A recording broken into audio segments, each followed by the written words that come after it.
Break के बाद एक बार फिर से स्वागत है आप सभी का। न्यूज इंडिया देख रहे हैं आप और मैं हूं आपके साथ कृतिका। शुरुआत करते हैं गोरखपुर मामले को लेकर, जिस पर एसीएस होम और एडीजी लॉ एंड ऑर्डर ने प्रेस कॉन्फ्रेंस की और साथ ही इस घटना को आतंकी घटना कहा जा सकता है, ऐसा कहना है एसीएस का। साथ ही ADG law and order Prashant Kumar ने कहा कि एक व्यक्ति ने धारदार हथियार से हमला किया। हमलावर ने कुछ धार्मिक नारे भी लगाए थे। मंदिर में हुई घटना में 2 पुलिसकर्मी घायल हुए हैं। तुरंत हमलावर को पकड़कर गिरफ्तार किया गया और हमलावर एक बड़ी साजिश करने की फिराक में था। हमलावर से बरामदगी बड़ी साजिश का इशारा है और कुछ सनसनीखेज दस्तावेज भी बरामद किए गए हैं। गोरखपुर में 2 मुकदमे दर्ज हुए हैं, ऐसा कहना है एडीजी लॉ एंड ऑर्डर का। हम आतंकी साजिश से इनकार नहीं कर सकते। धार्मिक स्थलों की सुरक्षा चाक चौबंद कर दी गई। सुरक्षा कर्मियों की बड़ी घटना विफल कर दी है। यूपीएटीएस और एसटीएफ मिलकर इस पूरे मामले पर काम करेंगे। बहादुर पुलिसकर्मियों को 5 लाख का इनाम भी दिया जाएगा। हमलावर से लैपटॉप और मोबाइल भी बरामद किए गए, ऐसा कहना है एसीएस का। जांच कर रहे हैं कि आखिर हमलावर कहां गया था। सभी जगह सुरक्षा को रिव्यू किया जाएगा। तो ये तमाम जानकारी देते हुए नजर आए ADG law and order Prashant Kumar और एसीएस गृह अवनीश अवस्थी। शाम लगभग 7 बजे एक व्यक्ति गोरखनाथ मंदिर के गेट नंबर 1 पे तैनात पुलिसकर्मियों पर धारदार हथियार से उसने हमला किया तथा कुछ धार्मिक नारे लगाए। उसके अटैक से 2 जवानों को गंभीर चोटें आई हैं, जिनका नाम क्रमशः गोपाल गौड़ और अनिल पासवान है। चूँकि आप सबको विदित है कि जितने भी महत्वपूर्ण संस्थान हैं उनकी अपनी एक सुरक्षा योजना होती है और उसके तहत ही वहाँ तैनातियाँ रहती हैं। वहाँ के सजग और सतर्क पुलिसकर्मियों ने तुरंत ही अन्य साथियों के साथ मिलकर उस व्यक्ति को काबू किया तथा उसकी गिरफ्तारी की। उस व्यक्ति के पास से जो चीज़ें बरामद हुई हैं वो उन चीज़ों को देख के लगता है कि एक गंभीर बड़ी साजिश की तैयारी थी और इसमें जैसा कि एसीएस होम साहब ने बताया कि हम लोग इस चीज़ से इनकार नहीं कर सकते कि आज के डेट में कि ये आतंकी घटना नहीं थी। तत्काल इसको वहाँ एटीएस की टीम गई है।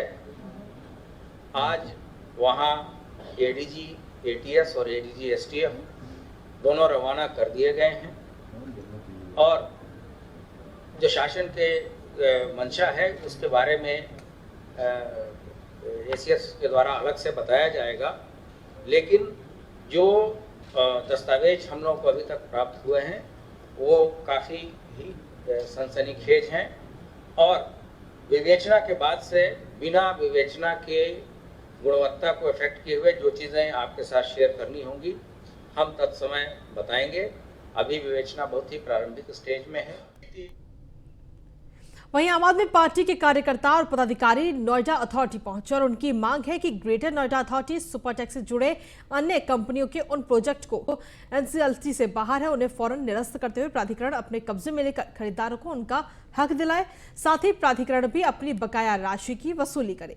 ऐसे सभी आवंटित भूखंड जिस पर बिल्डर की तरफ से प्राधिकरण का पैसा नहीं दिया जा रहा है और घर खरीदारों को घर तक नहीं दिया जा रहा है या निर्माण में कोई गड़बड़ी की गई है जिससे कार्यपूर्ति प्रमाण पत्र जारी नहीं हो पा रहा है, ऐसे सभी आवंटित भूखंड को निरस्त करते हुए उन्हें सभी प्रॉपर्टी को सील किया जाए और ऐसे बिल्डरों से अकाउंट और संपत्ति भी जब्त की जाए जिससे बिल्डर घर खरीदारों और प्राधिकरण का पैसा किसी भी तरह से लेकर भागने ना पाए। साथ ही आम आदमी पार्टी के कार्यकर्ताओं का कहना है कि अगर इस प्रक्रिया में कोई कानूनी बाधा है तो एक विस्तृत कार्रवाई की प्रक्रिया जो लिखित तौर पर मुख्यमंत्री को भेजकर कानून पास कराने के लिए अतिशीघ्र प्रेषित की जाए और उसकी कॉपी भी आम आदमी पार्टी को उपलब्ध कराई जाए। बता दें कि सुपरटेक लिमिटेड बिल्डर को एनसीएलटी ने दिवालिया घोषित कर दिया है जिससे घर खरीदारों से हजारों करोड़ों का घोटाला हुआ। इससे पहले आम्रपाली सहित बहुत से बिल्डरों को एनसीएलटी ने दिवालिया घोषित कर दिया था। सुपरटेक को एनसीएलटी ने दिवालिया घोषित कर दिया है, जिसको लेकर अब बायर्स की जो मुसीबतें हैं और भी बढ़ती हुई नजर आ रही है। लगातार बायर्स परेशान हो रहे हैं, प्रदर्शन कर रहे हैं, मुख्यमंत्री से गुहार लगा रहे हैं कि उनका आशियाना उन्हें दिलाया जाए। वहीं आज अभी हम पहुंचे हैं नोएडा अथॉरिटी पर, जहां पर आम आदमी पार्टी के पदाधिकारी यहां पर ज्ञापन देने के लिए सीईओ को पहुंचे हैं और ये यहां पर खड़े हैं। इनसे जानने की कोशिश करते हैं कि क्या कुछ इनकी मांग है, क्या किसके लिए ये आगे आ रहे हैं। सर, सबसे पहले हम जानने की कोशिश करेंगे, ये आम आदमी पार्टी के जिला अध्यक्ष हैं भूपेंद्र जादौन जी। सर, क्या लेकर आए हैं आज आप? मैडम, जैसे आपने बताया था कि यहाँ कई बिल्डर सुपरटेक जैसे आपने नाम लिया, ये दिवालिया घोषित हो गया है। कागजों में दिवालिया घोषित हुआ है, लेकिन हकीकत कुछ और है, क्योंकि ये बिल्डरों ने दूसरी कंपनियां बना रखी हैं, उनमें इन बायरों का पैसा ट्रांसफ़र कर दिया है। और इस घोटाले में, ये घोटाला बसपा शासनकाल से शुरू हुआ था। मायावती जी जब मुख्यमंत्री थी, उसके बाद समाजवादी पार्टी की सरकार चली। समाजवादी पार्टी तो भैंस समेत खोआ कर गई, ना बिल्डरों को फ्लैट दिलवा पाई और ना उनके लिए कुछ। और समाजवादी के जो नेता हैं, उन्होंने तो इतना भ्रष्टाचार करा कि उन्होंने तो खुद अपने प्रोजेक्ट यहाँ खड़े कर दिए दूसरों के नाम से। ऐसे खरीदारों के जो बिल्डर्स हैं, ऑलमोस्ट सभी के सभी जो है धीरे धीरे करके एक एक करके एनसीएलटी में साजिश के तहत जा करके वो अपने को दिवालिया घोषित करवा रहे हैं। और दिवालिया घोषित होने के बाद से उनकी सारी लायबिलिटी ख़त्म हो जाती है। और जो जितने भी फ्लैट खरीदार हैं, ये दर दर भटक रहे हैं कि अब हमें न्याय कहाँ से मिलेगा। हम उस न्याय दिलवाने के लिए आज प्राधिकरण के पास आए हुए हैं कि कम से कम ऐसे जो बिल्डर दिवालिया घोषित नहीं हुए हैं और होने के कगार पे हैं, होने की साजिश में हैं, कम से कम उन पर आप क्या कार्रवाई कर रहे हो। उनको छानबीन करके ऐसे बिल्डरों को चिन्हित करके दिवालिया होने से पहले उनके आवंटन को निरस्त किया जाए और उसमें जितने खरीदार हैं उनको फ्लैट बना करके उनको दिया जाए, ये हमारी मांग है। क्या लगता है सर कि मिल पाएगा बायर्स को इंसाफ? बायर को इंसाफ बिल्कुल मिलेगा। और जब वो कहते हैं ना कि जब सड़क खामोश हो जाती है तो सांसद आवारा हो जाती है, सदन आवारा हो जाते हैं, तो सड़क पर जन आंदोलन शुरू होगा, वो भी बायर्स के साथ शुरू हो गया। और ये समस्या ऐसे ही नहीं आई है, ये समस्या आई है अधिकारियों के साथ मिलकर। जब भी किसी अथॉरिटी किसी बिल्डर्स को एक प्लॉट देती है तो उसका एक नक्शा पास होता है, उस नक्शे के हिसाब से उसको अपनी बिल्डिंग बनानी होती है। लेकिन वो क्या करता है, वो ग्रीन बेल्ट में बिल्डिंग बनाता है। पूरी घटना है सुनियोजित तरीके से बिल्डर्स, अधिकारी, ये लोग मिलके करते हैं। इसमें शासन तक पैसा पहुंचता है, लखनऊ तक पैसा जाता है, दिल्ली तक पैसा जाता है। यहाँ पर आम आदमी पार्टी के लोग आज नोएडा अथॉरिटी पहुंचे हैं। वहीं उनकी मांग है कि बायर्स को इंसाफ मिल सके। वहीं जो लगातार जो नए अगर हम बात करें, पहले अमरपाली को दिवालिया घोषित हुआ था, उसके बाद सुपरटेक, इनका कहना है कि और भी ऐसे बहुत सारे प्रोजेक्ट नहीं या नाम है जो दिवालिया होने की कगार पर हैं। उनको जो अथॉरिटी है चिन्हित करे, पहले से ही चिन्हित करे, ताकि आने वाले समय में कोई परेशानी ना हो। साथ ही उनकी प्रॉपर्टी को जब्त किया जाए, जो प्राधिकरण का बकाया है उसको भी प्राधिकरण वसूले और बायर्स को इंसाफ मिल सके। अब देखने वाली बात होगी कि क्या प्राधिकरण सुनता है, क्या मुख्यमंत्री योगी आदित्यनाथ तक आवाज पहुंच पाती है, जिससे कि बायर्स का जो आशियाना है उन्हें मिल सके। न्यूज़ 1 इंडिया से मैं प्रिया राणा, नोएडा। वहीं दिल्ली के आर्य ऑडिटोरियम में एक शाम राम के नाम का कार्यक्रम का आयोजन किया गया। अशोक वाटिका से अयोध्या राम वन गमन पथ काव्य यात्रा शुरू की गई और राष्ट्रीय कवि सम्मेलन किया गया, जिसमें IPS IG, CISF special, CP Delhi police के आलोक कुमार और रक्षा राज्य मंत्री अजय भट्ट मुख्य अतिथि के रूप में शामिल हुए।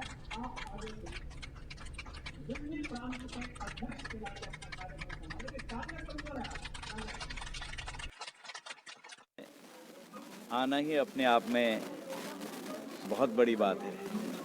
बिन सत्संग विवेक न होई, राम कृपा बिन सुलभ न सोई। ऐसे कार्यक्रमों में बिना प्रभु की इच्छा के कोई आ भी नहीं सकता है। जो कार्यक्रम चल रहा है और जिस तरह से रथ निकल रहा है, लंका से लेकर अयोध्या पहुंचने तक का जो वर्णन किया है, प्रत्यक्षदर्शी जो उसके यहाँ पर हमारे साथी आए हैं, हमारे तपस्वी, मैं उनसे कहूँगा, इतनी तपती हुई धूप में जहाँ आदमी बाहर निकल नहीं सकता है, ऐसे स्थानों पर 10-10 हज़ार, 15 हज़ार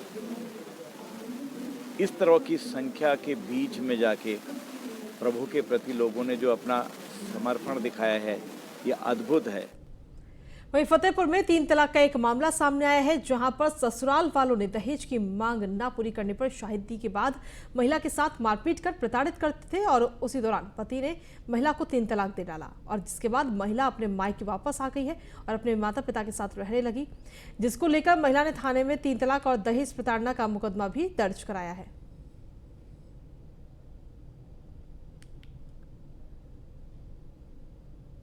मेरा पैसा, मेरा जेवर मुझको वापस दिलवा दिया जाए और मैं उस घर नहीं जाना चाहती। मुझे जान का खतरा है। सरकार योगी जी से प्रार्थना है कि मुझे न्याय दिलाए, अपनी बेटी को आज़ाद करो। एक महिला द्वारा थाना जहानाबाद पर अपने पति तथा ससुरालीजनों के विरुद्ध दहेज को मांग को लेकर उत्पीड़न करने संबंधी प्रार्थना पत्र दिया गया तथा पति के विरुद्ध तलाक देने संबंधी आरोप भी लगाए गए।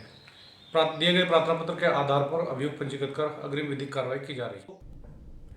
वहीं गाजियाबाद के मेवला भट्टी गांव में भी स्कूल चले हम अभियान के तहत कार्यक्रम का आयोजन किया गया। कार्यक्रम में मुख्य अतिथि के रूप में लोनी विधायक नंदकिशोर गुर्जर ने हिस्सा लिया।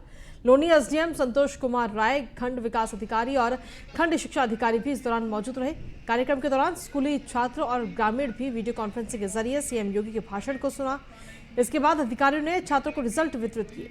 स्कूल चलो अभियान के तहत गांव में बच्चों ने रैली भी निकाली। रैली को लोनी विधायक नंदकिशोर गुर्जर ने झंडी दिखाकर रवाना किया। स्कूल चलो अभियान के तहत जिस शानदार तरीके से उत्तर प्रदेश में शुभारंभ हुआ है, पिछले 5 साल में जिन स्कूलों में लोग आना नहीं चाहते थे, पशु बनते थे, जो बिल्डिंग थी जर्जर हो चुकी थी, उत्तर प्रदेश में भारतीय जनता पार्टी की सरकार बनने के बाद उत्तर प्रदेश के यशस्वी मुख्यमंत्री माननीय योगी आदित्यनाथ जी के नेतृत्व में जिस तरह का शानदार काम हुआ, जिस तरह एजुकेशन की क्वालिटी सुधरी और जो बच्चों को जो फैसिलिटीज़ दी गई, आज लोगों के अंदर एक रुझान बढ़ा है और स्कूलों के अंदर जो बच्चों की संख्या बढ़ी है इस बात को प्रमाणित करती है। उसी के तहत जैसे ही गवर्नमेंट बनी है तो सबसे पहले एजुकेशन पर ध्यान दिया गया है और ये स्कूल चलो अभियान पूरी तरह से सफल रहा है। तो आने वाले समय में जो भी योजनाएं सरकार की अपने जो बच्चे, गरीब बच्चे हैं या मीडियम क्लास के हैं या जो अपर क्लास, सभी के लिए बराबर जो बच्चों को निःशुल्क शिक्षा दी जा रही है, उसके द्वारा मुझे उम्मीद है कि उत्तर प्रदेश के स्टूडेंट देश में हमारा नाम करेंगे। वहीं बिजनौर में सड़क हादसे में 3 लोगों की मौत हो गई। मृतक एक ही परिवार के सदस्य थे। बताया जा रहा है कि कार सवार हरिद्वार जा रहे थे और तभी रास्ते में खड़े मिट्टी से लदे ट्रैक्टर ट्रॉली में जा भिड़ी, जिससे मौके पर ही परिवार के 3 लोगों की दर्दनाक मौत हो गई, जबकि एक महिला गंभीर रूप से घायल बताई जा रही है, जिसका इलाज अस्पताल में चल रहा है। मौके पर पहुंची पुलिस ने शव को कब्जे में लेकर पोस्टमार्टम के लिए भेज दिया है।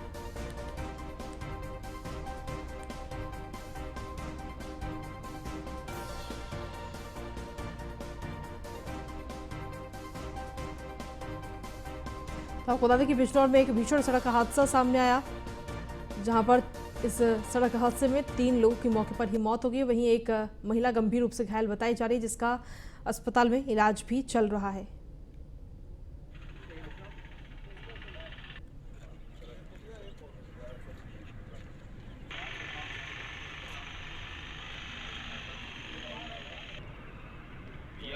गाड़ी आ रही है आपका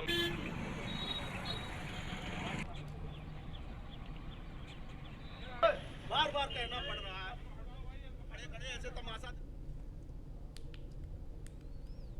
वहीं कानपुर में कांग्रेस के पूर्व विधायक अजय कपूर के भाई विजय कपूर पर साइकिल एसोसिएशन के बुजुर्ग सदस्य के साथ मारपीट करने का एक मामला सामने आया है।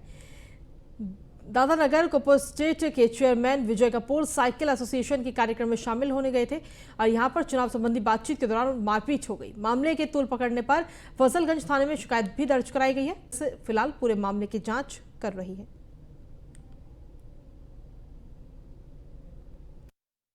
थाना फजलगंज में श्री भारत भूषण रस्तोगी जी ने आकर एक तहरीर दी। इनके अनुसार आज रघुशीला गेस्ट हाउस फजलगंज में उत्तर प्रदेश साइकिल उद्योग व्यापार परिषद के सदस्यों का होली मिलन समारोह था। उस समारोह में विजय कपूर व उनके अंगरक्षकों द्वारा इनके साथ अभद्रता, मारपीट व जान से मारने की धमकी दी गई। इनके द्वारा प्राप्त तहरीर पर अभियोग पंजीकृत किया जा रहा है तथा आवश्यक वैधानिक कार्रवाई की जा रही है। वहीं अमेठी में संदिग्ध परिस्थितियों में बुजुर्ग की जलकर मौत हो गई। गांव के बाहर खेतों में छप्पर रखकर बुजुर्ग रह रहा था, जहां देर रात्रि छप्पर में आग लगने से बुजुर्ग की जलकर मौत हो गई। मृतक बेटे और परिजनों ग्राम प्रधान जलाकर मारने का भी आरोप लगा रहे हैं। बता दें कि प्रधानी चुनाव के बाद से ग्राम प्रधान के साथ उसका विवाद चल रहा था।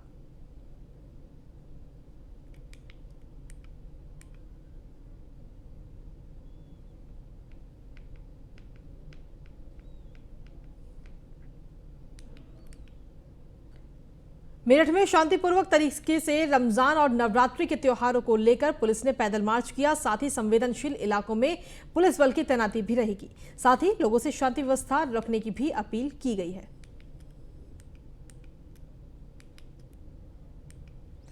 तो आपको बता दें कि मेरठ की ये तस्वीरें आपको दिखा रहे हैं, जहां पर पुलिस ने पैदल मार्च किया है और लोगों से शांति व्यवस्था बनाए रखने की अपील मेरठ में लोगों से की गई है पुलिस के द्वारा।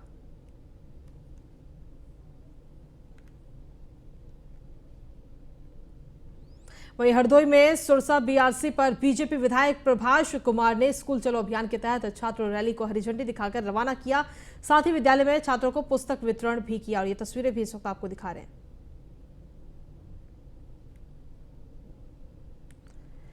तो आपको बता दें कि छात्रों को पुस्तक वितरण भी किए हैं विधायक ने और हरदोई में छात्र रैली को हरी झंडी दिखाकर रवाना भी किया है। हरदोई की तस्वीरें इस वक्त आपको दिखा रहे हैं, जहां पर विधायक पहुंचे और छात्रों को पुस्तक भी वितरित करते हुए नजर आए। वहीं जौनपुर से इस वक्त की बड़ी खबर, जहां पर अपराधियों में बुलडोजर और एनकाउंटर का खौफ देखने को मिल रहा है। दरअसल 50,000 के इनामी बदमाश ने खुद आकर सरेंडर किया है। एसपी सिटी के सामने आत्मसमर्पण किया और कहा कि मुझे एनकाउंटर का डर था, बुलडोजर कभी भी मेरे घर पर चल सकता था। तो बुलडोजर का डर और एनकाउंटर का डर अपराधियों में सीधे तौर पर देखने को मिल रहा है और ये ताजा मामला जौनपुर से सामने आया, जहां पर एक 50,000 के इनामी बदमाश ने खुद एसपी सिटी के सामने आकर आत्मसमर्पण किया है।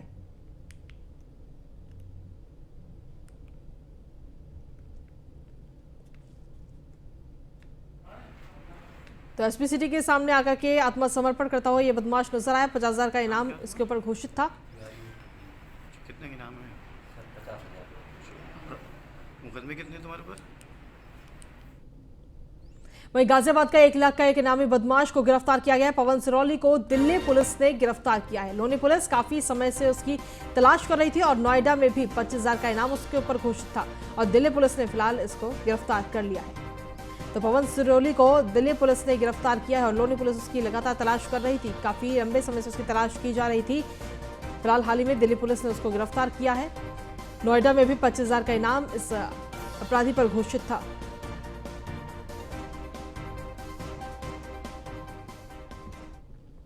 वहीं बरेली में सपा विधायक शहजील इस्लाम के खिलाफ मुकदमा दर्ज किया गया है। शहजील इस्लाम ने योगी सरकार पर हमला बोला था। इस दौरान उन्होंने कहा था कि अगर उनके मुंह से आवाज निकलेगी तो हमारी भी बंदूकों से धुआं नहीं निकलेगा बल्कि गोलियां निकलेंगी। बरादरी थाने में अनूप नाम के शख्स की शिकायत पर यह पूरा मुकदमा दर्ज किया गया है।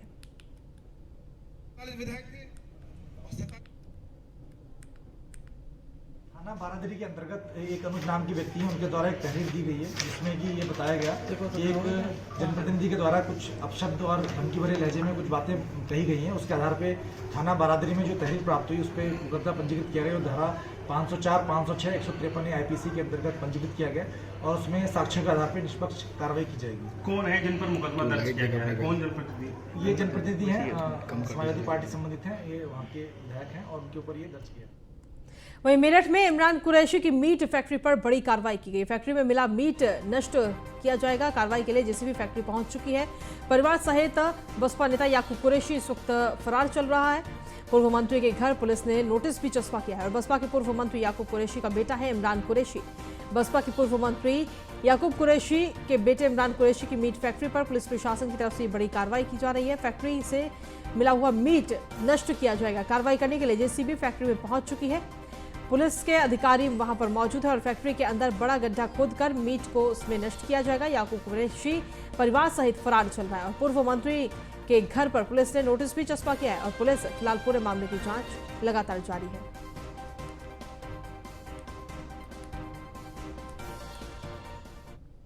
और अगली खबर गाजीपुर से, जहां बलिया में पत्रकारों के साथ हुए अन्याय के खिलाफ पत्रकारों में आक्रोश देखने को मिल रहा है। बता दें कि पत्रकारों ने डीएम के माध्यम से राज्यपाल और मुख्यमंत्री को ज्ञापन भेजा और चेतावनी दी कि अगर 15 दिनों के अंदर निर्दोष पत्रकारों को रिहा नहीं किया गया तो पत्रकार आंदोलन को मजबूर होंगे। तो वहीं इस बीच डीएम ने पत्रकारों से ज्ञापन लेते हुए उन्हें आश्वस्त किया कि इस ज्ञापन को जल्द से जल्द राज्यपाल को सौंपा जाएगा। फिलहाल इस पूरे मामले पर गाजीपुर पत्रकार एसोसिएशन के अध्यक्ष विनोद पांडे ने कहा कि निर्दोष पत्रकारों को तत्काल रिहा किया जाए और इस वक्त इस बात को सुनिश्चित किया जाए कि भविष्य में पत्रकारों के साथ ऐसी घटना दोबारा ना हो।